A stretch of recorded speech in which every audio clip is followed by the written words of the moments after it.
Good evening. You have crossed the threshold point.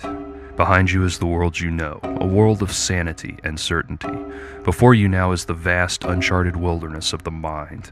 In this blackened realm of hungry beasts and swirling specters, you will walk across floors of shattered glass and stumble into serrated edges. You will be vivisected by ferocious machines and probed by cybernetic inquisitors. Here is the brutal chaos of the imagination, the wondrous worlds and limitless prisons of the psyche. You are in here with us now. Welcome to Dark Therapy.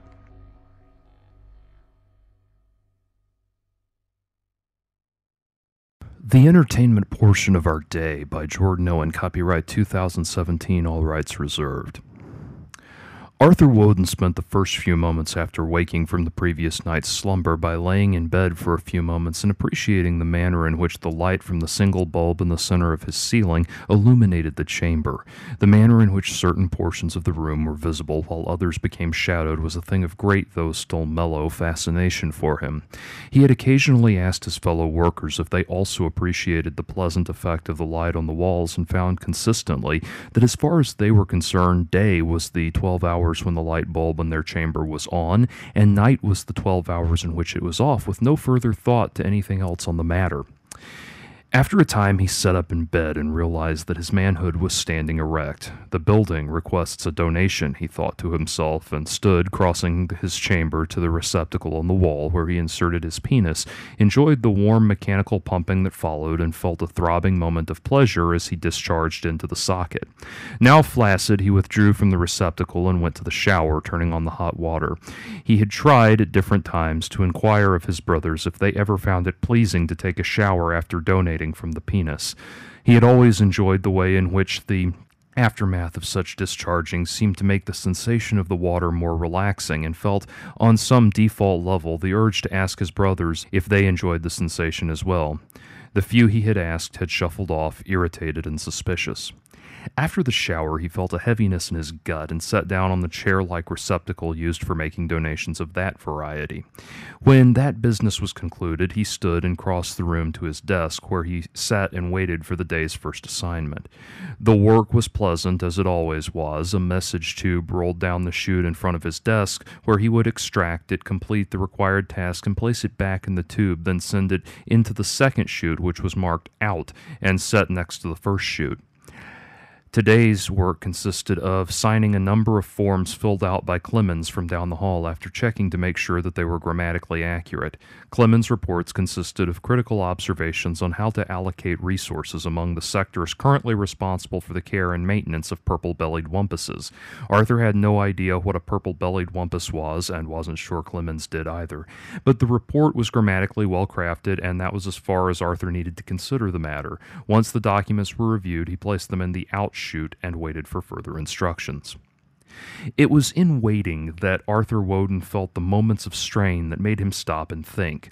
While doing his work, he was engaged in something that occupied his thoughts, but in between tasks, he found himself glancing around the room, shifting his gaze from one thing to the next, trying to find something interesting to focus on.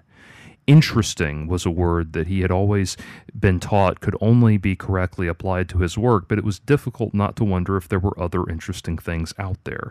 After all, the daily penal donations seemed to fit the definition of interesting as well, perhaps even more so than his work. There was a loudspeaker in the corner of Arthur's chamber which would crackle to life periodically with instructions throughout the day. "Your work is satisfactory, Mr. Woden," it said, shortly after he deposited the tube. "Please report to the St. Fanning Chapel for the entertainment portion of our day." The entertainment portion of the day was another odd but interesting time for Arthur Woden.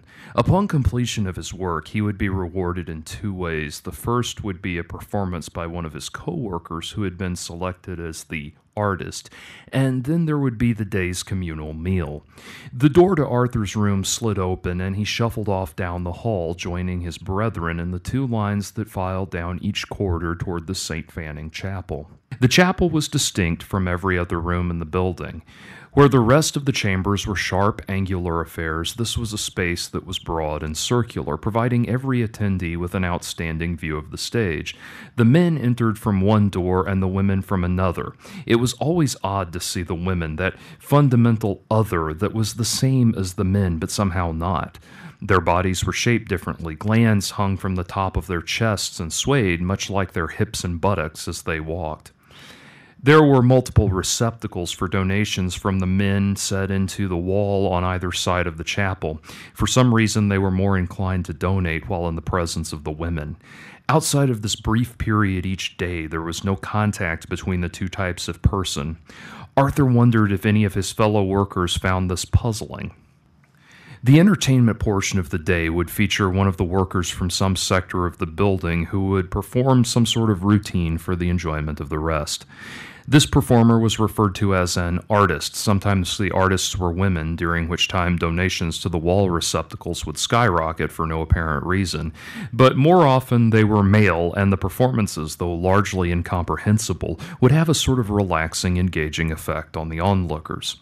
In recent days, the performances had been done by Abe Pimbleton, a worker from a different sector than Woden's, who would come out and hop around rhythmically on the stage. At first, the strange gesticulations had been methodical and intricate, but over time they had become lethargic and aimless.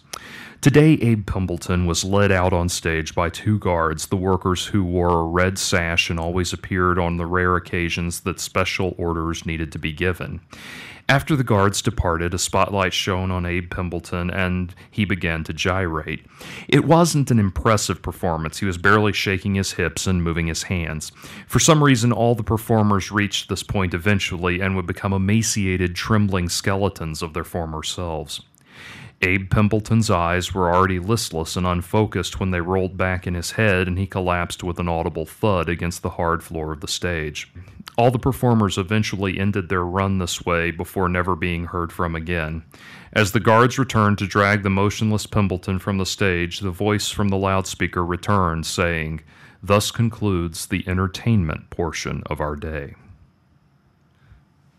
After the performance was the communal meal, which was done in the distancing chamber, where men sat on long benches, staring down a long corridor that went on until the end of it disappeared from sight. Here there were served cubes of edible matter that had no taste, but fully satiated whatever hunger pangs might have developed in the course of the day. On both ends of the chamber were mirrored walls so that the effect of sitting in an endless space was complete and unbroken.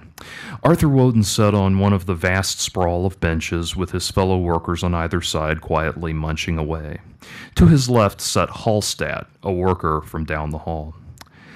"Excuse me," said Woden carefully. Hallstatt looked over with equal, if slightly more strained, caution. He made no verbal response, so Woden continued. "Do you ever wonder what's outside the building?" "What do you mean?" Hallstatt asked the responding question like a devout monk that had just been asked what created God. He was not wondering what Woden meant, but rather what subversive motives must underlie the question. "I mean, we, the workers, are equipped with vision which can perceive distances far beyond what is available to us in the rooms we inhabit. Otherwise, it wouldn't be necessary to sit in this room each day to ward off eye strain." "That is plausible," said the still hesitant Hallstatt. "So there must be something outside these walls, yes?" "What do you mean?" Now Hallstatt was asking the question in earnest. "Well, the walls have to stop at some point." "No, they don't. They can stretch on to eternity."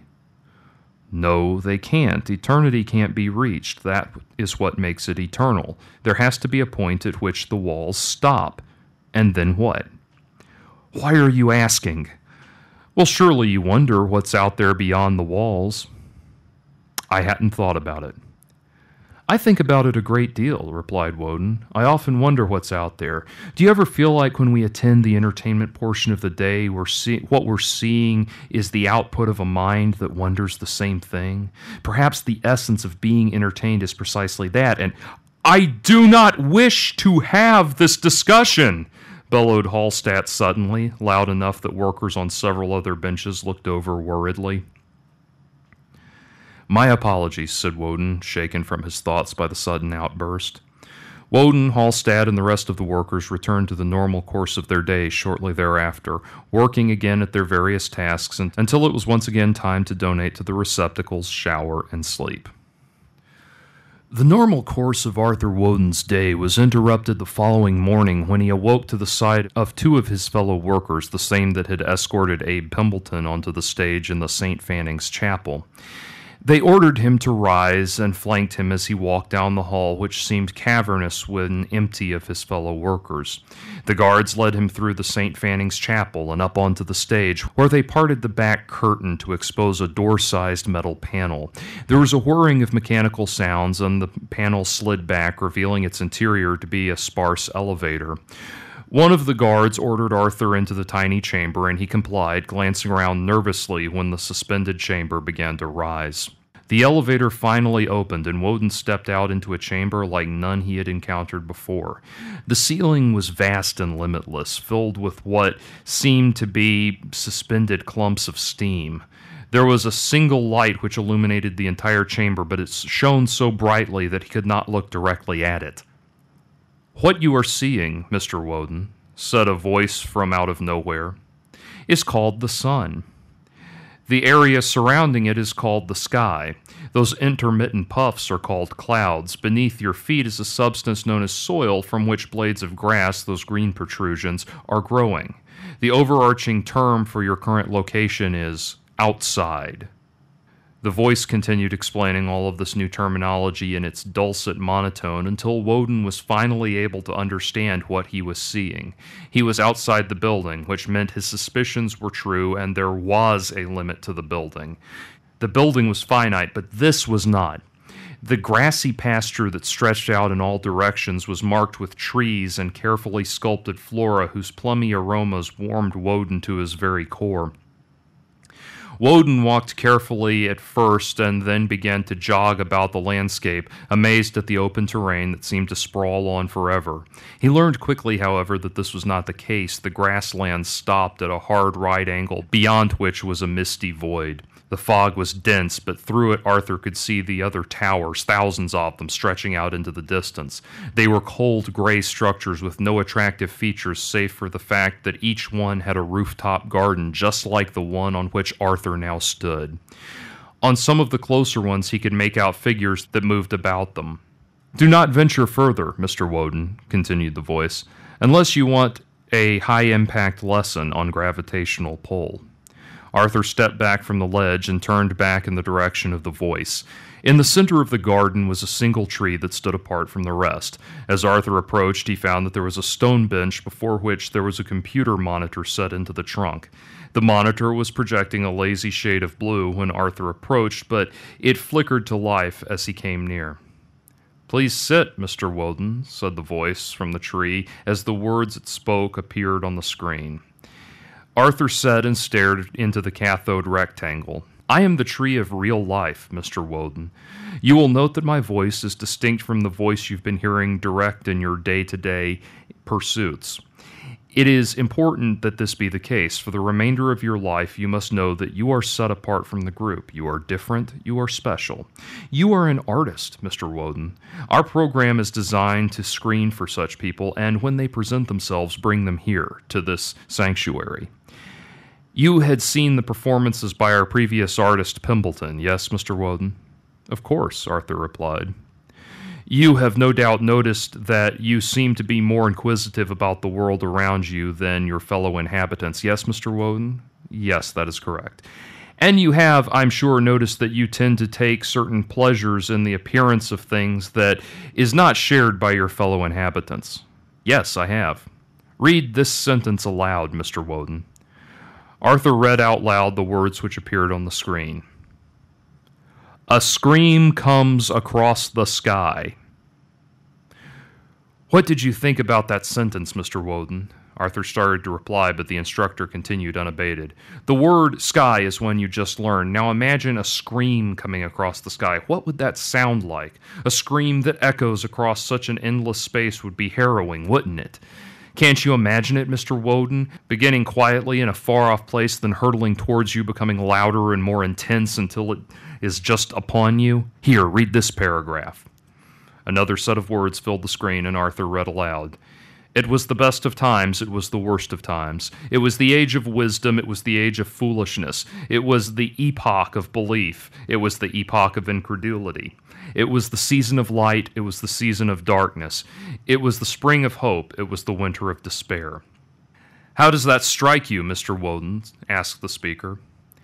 It is polarizing, said Woden after a moment, as though I'm being asked to see the same point in time as having two absolute states. It is contradictory. Precisely, Mr. Woden, and it compels you to want to know more, doesn't it? Yes, it certainly does. That, Mr. Woden, is art. You are an artist, Mr. Woden, and it is time for you to come into your own. An artist? You mean like Abe Pimbleton? And all the other artists before him. How was I chosen? By the questions you ask, Mr. Woden. Only a person with a creative mind asks such questions, and when they are asked, we are quick to answer them. I have many questions, replied Woden after a moment. Then ask and learn the answers. Arthur began with some of the more general topics that had concerned him. What were the donations and where did they go? Why was it necessary to be covered in water twice a day, and what was the purpose of sleep? Soon the questions evolved, their implications and pathways reaching outward toward the infinity of the horizon. Arthur Woden learned much as he sat in the garden. He learned of love and sex and war and death. He learned of the wealth of nations and the poverty of the serfdom, the great history of the tribe of humanity up to the point where it had entered the buildings and eventually never left them.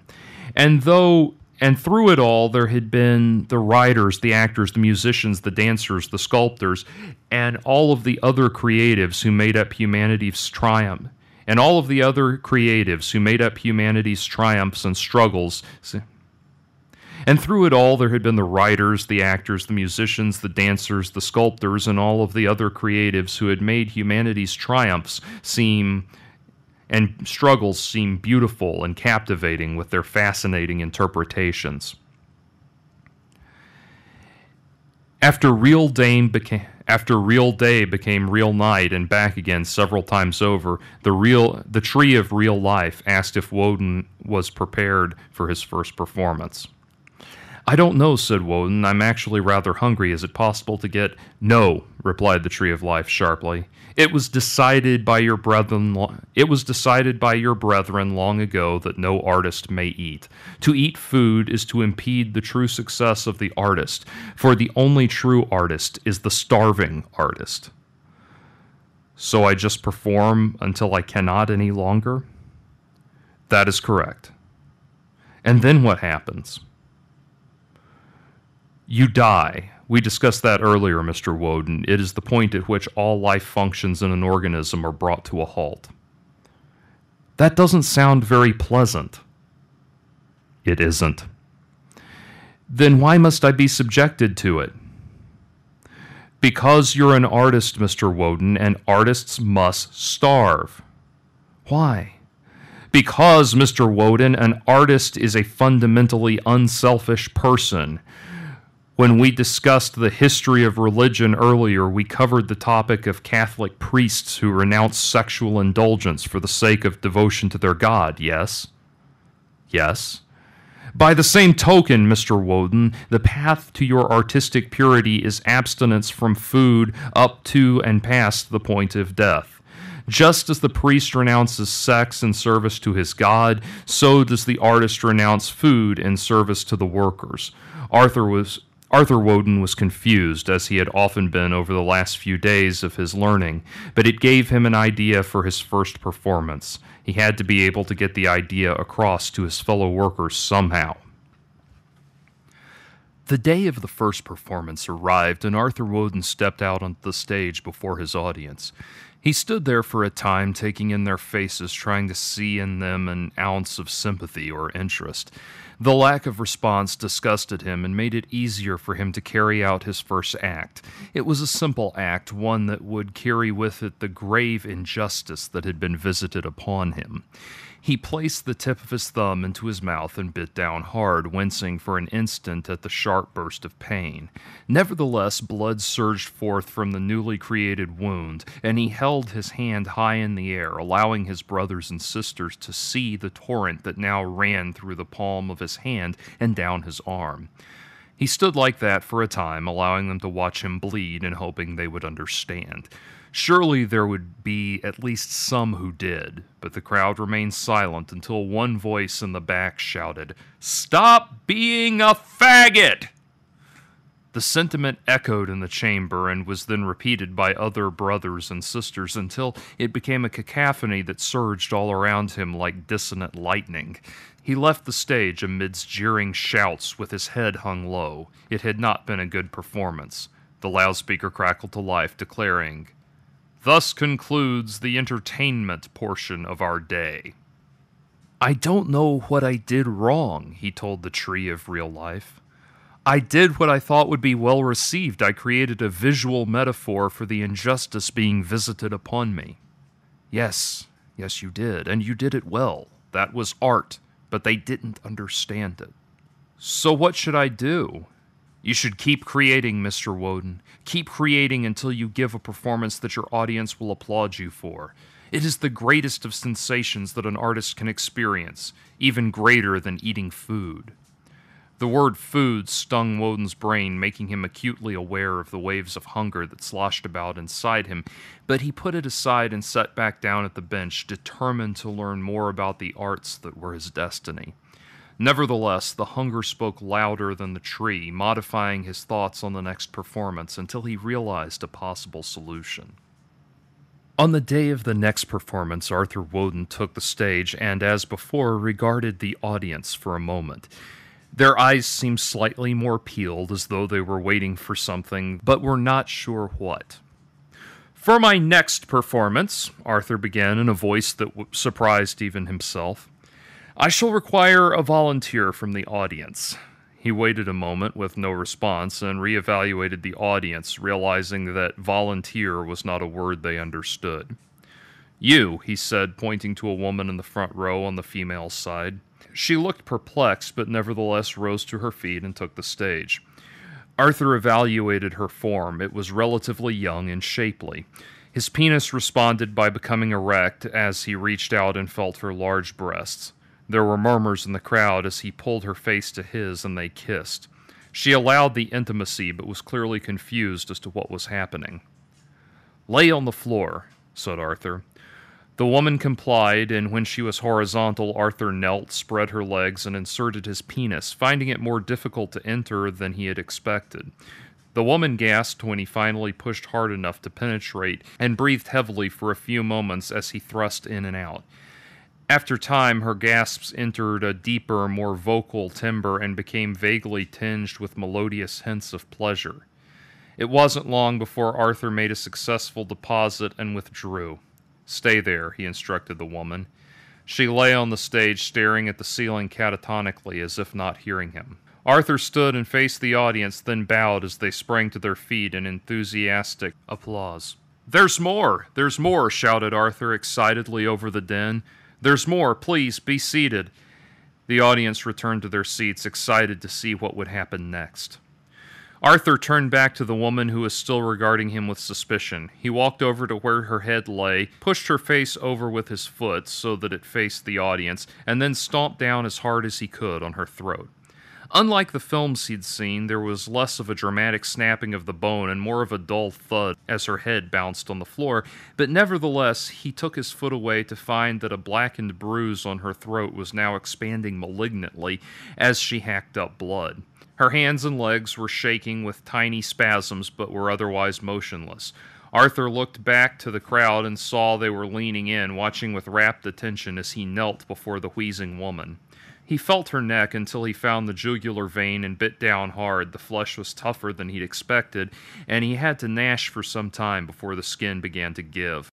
When he felt his teeth begin to touch through the musculature, Woden pulled back and brought a wave of plasma in his wake, chewing the wad of flesh and swallowing despite the metallic taste of blood. Adrenaline hit, and he began to chew ravenously at the woman's open wound, swallowing as he went. He continued his repast until her spine was visible. By then she lay in a single-color abstract painting where she had ceased to move. The breasts, buttocks, and thighs were delicious as well. When he was finally done, Arthur Woden, belly full, rose to his feet and looked down at the corpse, which was now an elegant explosion of intestines and bones painted black by the same blood that covered his form. The audience erupted once more into applause, this time more joyous and enthusiastic than the last. "It was not a good thing that you did today, Mr. Woden." "I had to eat," he replied. "You wouldn't let me do the work that lets me eat, so I did the only thing I could. I modified my art so that I could use it to eat." "Nobody likes a sellout, Mr. Woden." "A what?" he asked. "A sellout, Mr. Woden. An artist who succeeds in drawing sustenance from their art. The only morally acceptable kind of artist is the starving artist." "But why? What is so unacceptable about an artist being able to eat food?" "You must understand the origins of our system, Mr. Woden. It is one that is done with the greatest deference to the needs of the whole of humanity."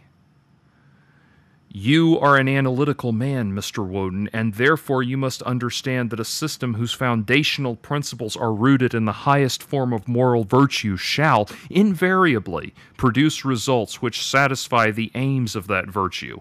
Knowing this, we believe you can understand the nature of our purposes here. Mr. Woden, would you agree that all of your needs were met before you came up here to the garden?" Woden thought for a moment and replied, "Yes. Can you think of any desire of yours at the time that we had not fulfilled?" Woden replied, "No." "We have worked hard, Mr. Woden, so very, very hard to achieve this perfect balance. There's no strife, no war, no illness, no hunger, save for yours, and no poverty. All needs are met, and no one need desire for anything. But there is one type of person that will be forever beyond our grasp, and because we are a nation of compassion, we seek to accommodate this type of person in a manner that will allow them to flourish while still being of benefit to others. That person, Mr. Woden, is the artist. An artist is someone who creates unrealities out of nothing and thus produces longing in the minds of their fellow man. An artist is a fundamentally unstable and unsuitable sort of person. They are forever unsatisfied with the world around them and forever inspiring unrest in those who observed their output.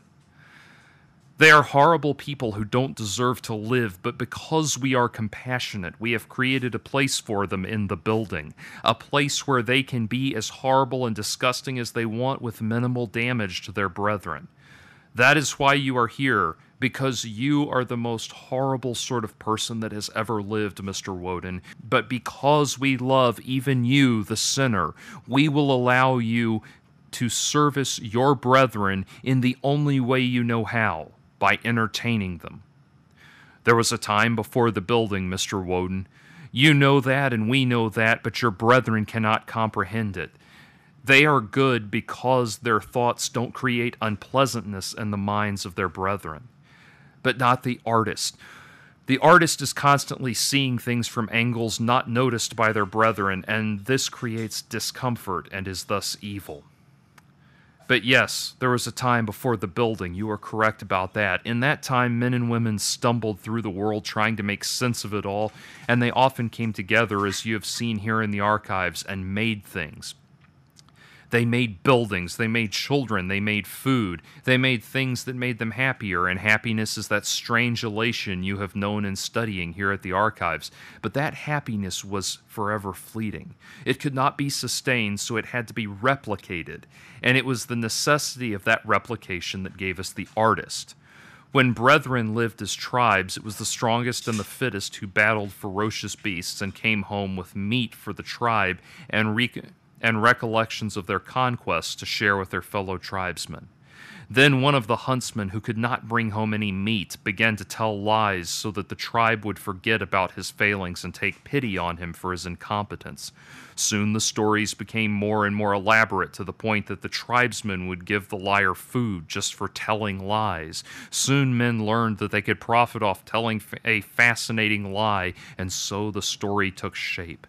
The tribes used sounds as language for communication, but some of them started emulating the sounds of the natural world and then began to replicate those sounds in rhythmic sequences, and soon music was born, and the music, which, like the story, brought no meat back to the fire, captivated the tribes, and they began to give the music makers food to show their gratitude, even though all it did was transfer vital resources to those whose labor did not produce a replacement for the food they consumed.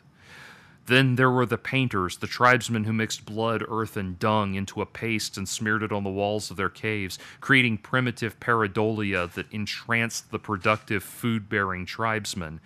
There were the dancers who spastically cast themselves about in hypnotic contortions, and the sculptors who wasted precious building materials on recreating the shapes of their brothers' bodies, and so on and so on.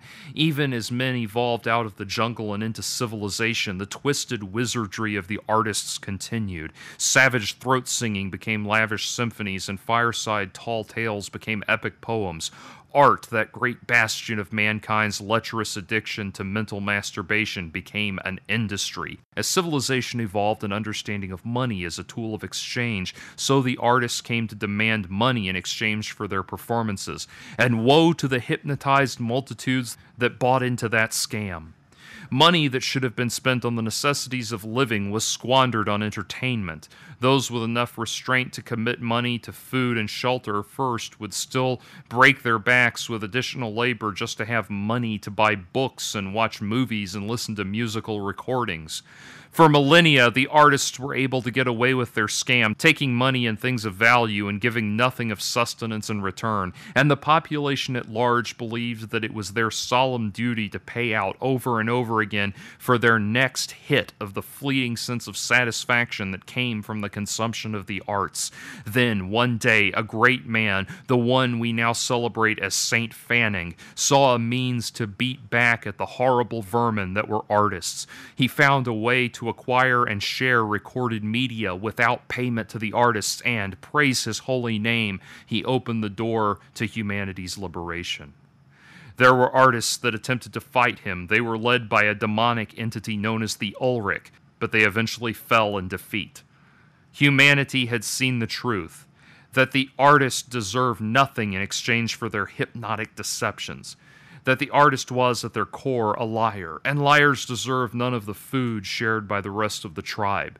So they began to take what was rightfully theirs, the captivating creations of the artists, and gave in return the only thing that artists deserved: nothing. Finally, humanity understood that the best kind of artist was a starving artist. Soon, a new symbiosis emerged: the humans worthy of life, who enjoyed the work of the artists, and the artists themselves, who were meant to starve and die. After thousands and thousands of years of artistic tyranny, humanity was freed. The spell was broken. Finally, nobody could be yoked by the artist's demands for undeserved compensation. And as the artists starved, their art improved. The beautiful highs attained by the human race's consumption of art were inversely proportionate to the standard of living enjoyed by the artist. Now, Mr. Woden, we have the building, a place where human beings can be productive, and those rare individuals who test positive as artistic can be allowed to starve to death and, in so doing, produce the greatest work they could ever conceive. In Saint Fanning's name, Amen. Woden sat on the stone bench for a long time after that, watching the real day become real night and back again, and thinking all the while about the words that had been spoken to him by the tree of real life. After that time of great meditation, he rose and walked to the edge of the garden, staring out into the vast expanse of the other buildings and their own gardens. He watched the other artists milling about on the different rooftops, listened to the distant chorus of their songs and stories, and knew that they were not a breed apart from their brethren. Those inside the building could be made to see what he saw, and not as an act of faith, but of fact. The next day, Arthur Woden faced his congregation for the third time. "Brothers and sisters," he bellowed into the throng of onlookers, "I bring you today not a story of lies, but a story of truths. Not a song you can sing, but a hymn we can all project in unison. There is a world beyond what you know, and I know the path to take you there. We can all go up in the elevator to the top floor. There is a top floor, and beyond that top floor is a whole new world." There was an odd, quivering silence as he looked out into the crowd and tried to read their puzzled expressions. "Look, brothers and sisters," Woden bellowed out to the congregation. "You don't understand. There's more to existence than this. What I'm telling you here is but a shadow of what's really out there. You have seen the black shape that follows you during your daylight hours, but you have never seen your own face.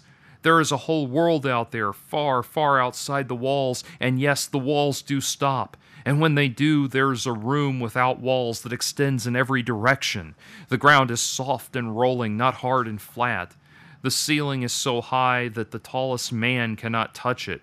You have to believe me when I say it's out there. We can find it. We must find it. Think about the name of our world. We call it the building. The very name implies that it was built, and if it was built, it has limitations. It must exist inside of something else, something larger, and I've seen that larger thing. I've been outside the building." He stared desperately out into the congregation, stared deep and hopefully into their placid, unshifting eyes. Surely they would see, if only they could find it in themselves to look beyond. He heard in the crowd what started as a guttural mutter but quickly grew at a frantic pace until it was a wild, unrestrained growl. One of his brethren was shaking violently, his once empty gaze now filled with a hateful passion directed at Arthur Woden. The brother who had lost control of himself was filled with a lightning burst of energy that could only be directed one place.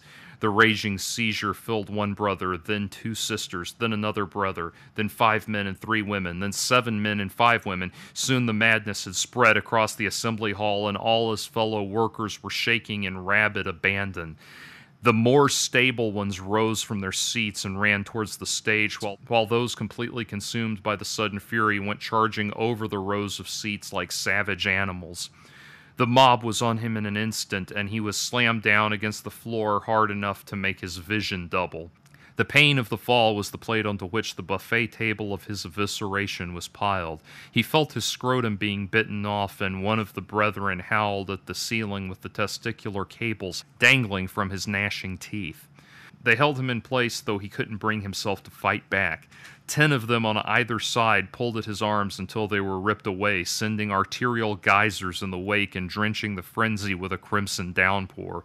Men beat wildly on his chest until red blotches became blackened bruises that eventually burst forth as new orifices, granting them access to the organs beneath. Out of nowhere, a foot began stomping on his face until his teeth began to disconnect from the gums. The foot began missing its target and came down on his throat, snapping it to an odd angle that for an instant stopped the wellspring of agony that surged through his body. From that moment on, and there weren't many moments after that, he watched the feral beasts that had been his brethren as they devoured him, with a ferocity only found in creatures who have suddenly seen more than they could ever comprehend. As his vision lost its awareness of hard angles and turned into fading pools of abstract light, he heard the loudspeaker say, "Thus concludes the entertainment portion of our day."